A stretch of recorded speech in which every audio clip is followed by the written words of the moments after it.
Gumagana sa ngayon ang tigil putukan ng Israel at Iran. Tinatrabaho naman ang isang pangmatagalang peace agreement. Nangunguna sa balita si Mon Gualvez. Natigil sa 12 araw ang palitan ng missiles ng Israel at Iran matapos magkasundo sa ceasefire na sinulong ng Amerika.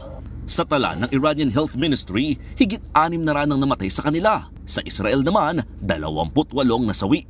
Sa gitna ng tigil putukan, nagbabala ang Iran na baka magkagulo ulit dahil hindi pa rin daw tumitigil ang Israel sa pambobomba.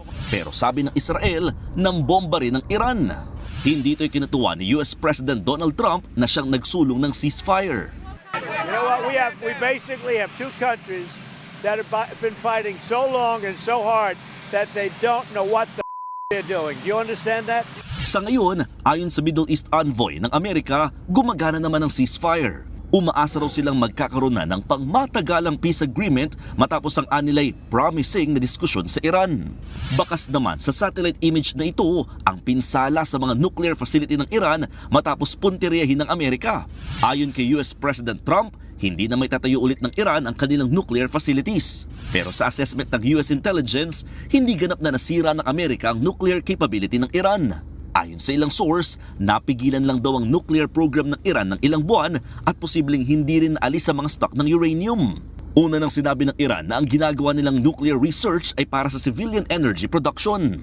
Samantala, ligtas nang nakauwi ang 31 OFW na naipit sa gulo ng Israel at Iran. Karamihan sa kanila ay galing Israel, habang mayroon din mula Jordan, Palestine at Qatar. Sila ang unang batch ng mga nirepatriate na OFWs. Mon Gualvez, News 5. Mga kapatid, Jiggy Manikad po, iba na ang may alam at may pakialam sa panahon ngayon. Para sa konkreto, kumpleto at komprehensibong balitaan sa Frontline, mag-follow at mag-subscribe sa social media pages ng News 5.